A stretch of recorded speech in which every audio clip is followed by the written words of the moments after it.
Hi, everybody. Welcome to Christian Homestead. My name is Jared. I got a comment from Finding JC. Jared, just a reminder that President Hinckley also did his special witness video from Jerusalem as well. That would make 3 special witness videos from the Holy Land / Jerusalem.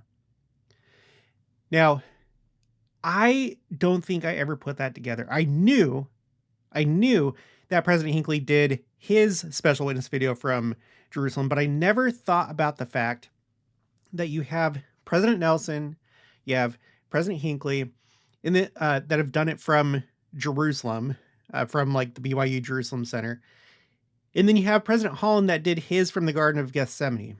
Now, I talked about this in this video called None of Us Understand the Significance of That Day, but we will.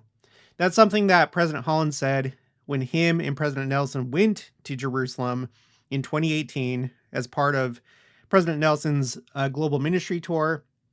He wanted to go to Jerusalem. He recorded his new special witness video now that he's president of the church. And President Holland, I get the feeling from everything that I've seen from him that he likes to drop breadcrumbs here and there. And he talked about the fact that that day that the two of them were in Jerusalem was significant, and that we don't fully understand it right now, but we will. That's what he said. So I can't wait to show you what I found out as I researched this. The whole thing is mind-blowing to me because I take the view that the 2 witnesses, maybe it is 2 individuals and nothing else. I tend to think that it's just all the prophets and apostles that have visited Jerusalem and also met with Jewish people throughout the world throughout the years. I have a spreadsheet where I'm keeping track of these things, and I've added a couple new things. That's what I'm excited about. But the church has had so much contact with what I would term Jerusalem, meaning all of Judaism. Especially recently, some really prominent people in the Jewish community, presidents and prime ministers and mayors and so on and so forth. And it seems to be picking up steam. It seems like it's happening more and more, but I have to do more work to find out, who else there is that the church is meeting with. Now, before we continue with the video, you may remember my friend Tyler Cragen with The Greatest Cause. He has put together a survey for research purposes. This is called Latter-day Saint Views on the Second Coming.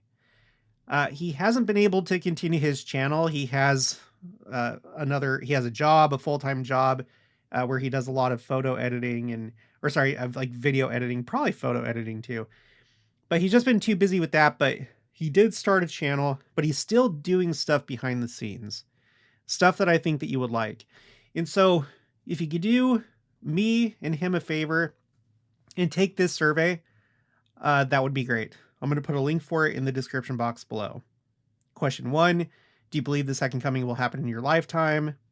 And then several other questions. It looks like there's a total of 14 questions. So it's relatively short. Okay. And also just a quick news item. I recently did a video talking about all these renovations to historic church sites, to temples, rededications of Pioneer era temples, and so many things that are being renewed, renovated. Well, I just saw this today before I started preparing for this video. This is church news, published. I'm recording this on the 30th, so it's today for me. An investment in the future of BYU Hawaii. Ground broken for major renovations to renew Laie campus. You guys, I think we are getting ready for Christ to come, and lots of things are being renovated. It's the concept of cleaning up your area before the executives come to visit your office, or if you're in the military, cleaning up your area and maybe somebody else's area too before the colonel or general comes and inspects the company area. I think that's what's going on. There's so many renovations. Okay, so I just want to show you I'll put a link for this video in the description box below. I put the links for everything in the description box below so you can verify for yourself. But here's President Hinckley. This was published in the year 2000. Okay. He was at the BYU Jerusalem Center. He had the Temple Mount in the background. You can see the Dome of the Rock right there. And he gave his special witness of Christ. Now, I looked into it further because I didn't know exactly how long they've done this.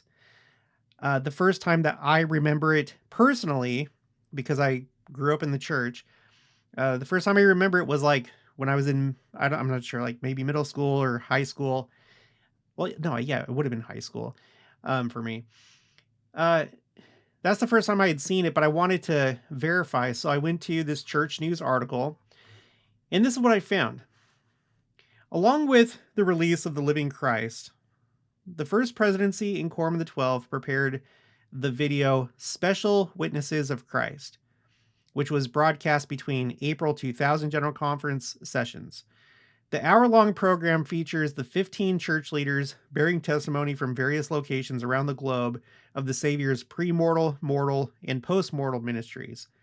As the brethren stand together during the conclusion of the video in front of the Christus statue on Temple Square, President Hinckley proclaims, quote, "Unitedly, as his apostles, authorized and commissioned by him to do so, we bear our witness that he lives and that he will come again to claim his kingdom and rule as King of Kings and Lord of Lords. Of this we are certain." I've done videos about all the special things that happened in the year 2000 and also 2001. And this is one of those things, actually two of those things. The Living Christ, which was published, it was published on New Year's Day of the year 2000. But then you also had this series of testimonies. And the church has that video broken up into segments, and it has it under when you go to libraries, go to Gospel Library, you have Jesus Christ. That's the first one. And then you have Special Witnesses of Christ. They've taken that video, broken it up into the individual testimonies. But what has happened is it wasn't just a one-time thing. So you can see, and we just talked about how President Nelson, he recorded a new one, and he did his from Jerusalem. Here it is right here. Very similar to President Hinckley's. So as we think about the two prophets and the various ways that prophecy can be fulfilled, and I'm not rigid when it comes to prophecy, unless we have modern day prophets and apostles in scriptures that repeatedly say that something is going to happen a specific way. If they don't, I'm flexible. And I feel like this could be one of those ways. Here we have two prophets, as in presidents of the church, that from the Mount of Olives at the BYU Jerusalem Center have given their special witness of Jesus Christ. So we have that. And then we also have President Jeffrey R. Holland's original witness when this was first recorded. And he did his from the Garden of Gethsemane.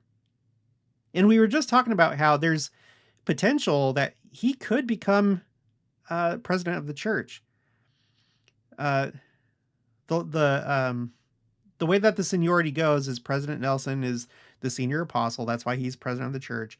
The next in line would be President Oaks. But then after that, it would be President Holland. And then after that, it's President Eyring. But President Holland became an apostle before President Eyring, even though he's a second counselor in the first presidency.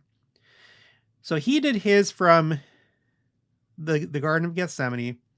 And I've always felt like he's a very special apostle. They all are, but just the way that he talks and his involvement with the Jews and his involvement with the BYU Jerusalem Center, which I think, this is my opinion, I think that it will be the temple or a temple, because just like the New Jerusalem in Jackson County, I wouldn't be surprised if there are multiple temples in Jerusalem, and that one of them could be the BYU Jerusalem Center, probably an administrative temple, a temple where you'd have Christ's throne or whatever it would be used for. Okay, So I thought that was very interesting. And then I thought about President Monson because I couldn't remember his special witness video or his special witness video. And so I looked it up and I was taken aback by this image because we were just talking about this very site because that's some of the big news right now. This article was published August 27th. This is my video where I talked about all these updates that are taking place. Church historic sites, temples, the city of Independence is going through a renovation right now. It's called Independence 4040 or oh my gosh, not 4040, Independence 2040, where the city is being renovated. It's looking really good. All sorts of things are being renovated. But the big news is that the church is going to, or they have renovated, and they're going to rededicate the Hill Cumorah historic site. This is obviously a really important location because this is essentially where the harvest started. You could say it started with the first vision, and that is certainly where this dispensation began. But as far as the main tool of this harvest, of this dispensation, the Book of Mormon, this is where it started. And all of this is in preparation for the second coming, to prepare a people, to build up a kingdom, to build up Zion in preparation to receive Christ when he comes.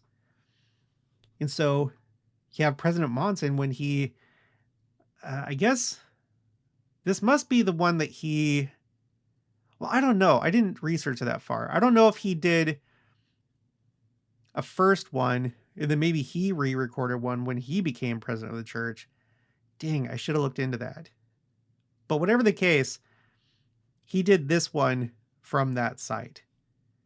So we have Jerusalem.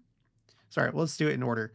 Jerusalem, Jerusalem, Garden of Gethsemane, and then we have the Hill Cumorah historic site. I think that's so interesting. But it doesn't end there. There's more. So I revisited my spreadsheet called Prophets Travel. This mostly tracks anytime that church leadership has had contact with Jewish people. Although I do have some Missouri stuff here too, but I've kind of created a new spreadsheet for Missouri. I'm still in transition. And as I was trying to find the exact date when President Hinckley recorded his special witness video from Jerusalem, I didn't have an exact date. I did have these three visits right here already, but I've put new because for each three of these, I found out new information that is really, really interesting. So we'll do it in order. So we have this one from, well, it started, this trip started on Christmas Day, 1992. This is Tabernacle Choir to take tour to Holy Land. And in that tour, they went to Jerusalem, Tel Aviv, and Haifa. I didn't have that down before now. It went from Christmas Day until January 6th of 1993. So I've updated the locations for that. So more of a church presence in Jerusalem itself, but also in Tel Aviv and Haifa. Then we'll fast forward to 1996. Okay, visiting the Holy Land, walking sacred paths. The prophet was accompanied by his wife, and just to be clear, this is President Hinckley, accompanied by his wife, Marjorie, during a stay in Israel, June 16th to the 22nd, that immediately followed their five-nation European visit. President Hinckley spoke June 21st at a fireside in the BYU Jerusalem Center, visiting each hallowed place, and then later it says they traveled. Now look at this. Look at all these places that he went. And let's think about two prophets having contact with the Jews. And I don't know how many people he met with, to be fair, on this trip. But just think about the implications of all these places that a prophet in this dispensation has visited. Think about this. They traveled to such places as Dan, ancient Israel's northern boundary, the ancient area of Megiddo, or in other words, the location designated by John in the book of Revelation as the site of the singular battle of Armageddon. I didn't know that President Hinckley visited that site. It kind of stuns me that he would. But he went to a lot of different places, but he went to Megiddo, of all places. Now, I've speculated, and there's a lot of speculation that goes into Armageddon. Is it a literal battle in that area? Or is that just kind of like the center place of a larger conflict going on, a war? Something like what we've seen in the back and forth between Israel and Hezbollah, for example, with all the rockets and stuff like that. Is something else going to happen? I know a lot of people hold the classic view that it's going to be invaded by China or Russia or Turkey or Iran or something like that. And there's literally going to be 200 million people in the Valley of Armageddon, which again, that would be more people that would be more soldiers than participated in World War II. I don't think that's literally going to happen. It probably is all the nations involved in that world war, if that's what it is. Who knows?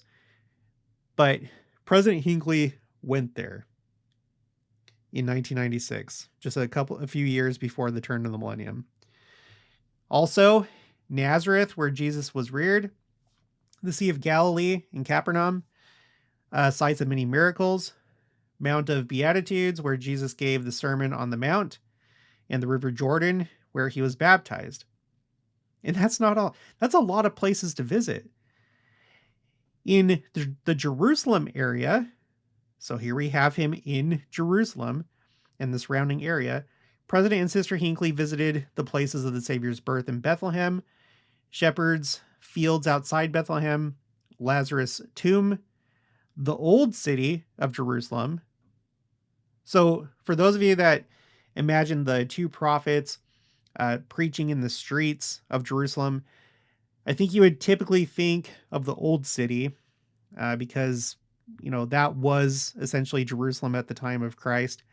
Of course, it's been enlarged since that time. You have the original Jerusalem, which is the city of David. It's just a little sliver of land. And then it grew to the old city that was walled. But then since that time, it's been expanded and you have more modern parts of Jerusalem. But he went to the old city of Jerusalem, the upper room, Garden of Gethsemane, Golgotha, and the Garden Tomb. The energetic president also traveled to Masada, an ancient Jewish fortress, the Dead Sea, and Qumran, where the Dead Sea Scrolls were discovered. I had no idea that he went to all those sites, but I'm still surprised that he would take time to go to Megiddo, because you would think that a president of the church would just go there and maybe want to see like the more the sites that more have to do with Christ, like significant events in Christ's life rather than future prophecy. But no, he went to Megiddo, and I wonder what he thought when he was there. I wonder maybe what he did. Did he pray? Did he foresee anything? Did anything special, or did he just kind of see it? I don't know, but he was there. So that kind of stuns me. Okay, and then we have this next one. This is from 1999. Travels of President Hinckley, relentless schedule. And this notes that he was in Jerusalem, March 22nd of that year. And I didn't have that exact date, so I've updated the date on the spreadsheet. And then it mentions at least one reason why he was there. Probably not everything that he did there, but there was an address at the BYU Jerusalem Center on that day. And I'm guessing that this is probably the trip where he recorded his portion of the special witness video. Because, this was less than a year Well, no, it said it was released during conference of the year 2000, the April General Conference. So this was about a year before that video was released. So unless I come across some other story saying that he went there later that year, which I highly doubt, this is probably when he recorded his special witness video. So that's pretty much it. I think that these images right here are stunning. And it's so interesting to compare President Hinckley to President Nelson because both of them announced a large number of temples. I remember growing up and watching President Hinckley and all the temples he was announcing, and it blew my mind. It blew my mind. I felt like something really special was happening, and it was. And I was thinking about how we were getting close to the year 2000, and we have the president of the church announcing all these temples, and you have the conference center that was announced and constructed. The Living Christ came out. Yeah, I didn't think about it at the time, but I didn't think about the significance of the special Witness of Christ videos. But now looking back, I realized that that was part of it. There were so many things that happened. And now, here we are 25 years later, and President Nelson has announced even more temples, and he's very, very focused on the second coming. Very, very focused. And he started out his presidency by going to Jerusalem, and not just by himself, but with President Holland. So, say what you will, but I think that there's probably more going on here than what we realize. Just like what President Holland said when him and President Nelson went to Jerusalem. And I wish I had, you know, every single visit between someone who's Jewish and a prophet and apostle, but I already have quite a bit. If you know of any other ones, send them my way. But it's really clear to me that there's been lots of contact between church leadership and the Jews, prominent Jews, because it's never really made sense to me that the two prophets would just go to the old city, walk around the Jewish quarter probably, and, stand on a soapbox and just preach. Like, yeah, I guess that could happen, but it makes more sense that the two prophets, quote unquote, would be establishing relationships with prominent Jews, prime ministers, mayors, community leaders, heads of synagogues, and things like that, as well as common people as well. But it seems like the purpose would be to prepare them for the transition that immediately follows their testimony. Because once they die, and I don't know what that's going to look like, it probably will be literal that they will die and then be resurrected 3.5 days later. I guess we'll see. But when that happens, when they're resurrected, Christ is going to be there in Jerusalem. And all these people that they've been talking to, the president of Argentina who plans to convert to Judaism and actually has Jewish ancestry, although he's not considered Jewish by the Jewish definition, his mother would have to be Jewish. Prime Minister Benjamin Netanyahu, Chief Rabbi of Norway, Michael Melchior, and all these rabbis and all these people. I think that all this contact with them will probably help for that transition when those who remain see Christ, the Messiah, and accept him as the Messiah, and then they already have this solid relationship with his church. Doesn't that make sense to you? So that's how I think, but we'll see how it all plays out. But these are exciting times, and this is just stunning to me. President Hinckley going to Megiddo and also going to the old city of Jerusalem. So we've had these two prophets that have been in Jerusalem and recorded a very special testimony and witness of Christ from there. And then, of course, there's other prophets too. You have President Howard W. Hunter, President Kimball, President Harold B. Lee, Elder LeGrand Richards, And then as you go back, you come across the different apostles that made multiple trips. There were multiple trips by various apostles to dedicate the Holy Land. It wasn't just um, Elder Orson Hyde. There were subsequent dedications. But we have had church leadership over there a number of times, and I wish that I had it all. I think we would probably be shocked. And again, not just prophets and apostles have gone to Jerusalem or Israel, but all the contact between prophets and apostles and Jews throughout the world. It's probably much, much more than what we realize. I'm going to do my best to try and find it all. But that's going to be it for this one. I'll talk to you guys later.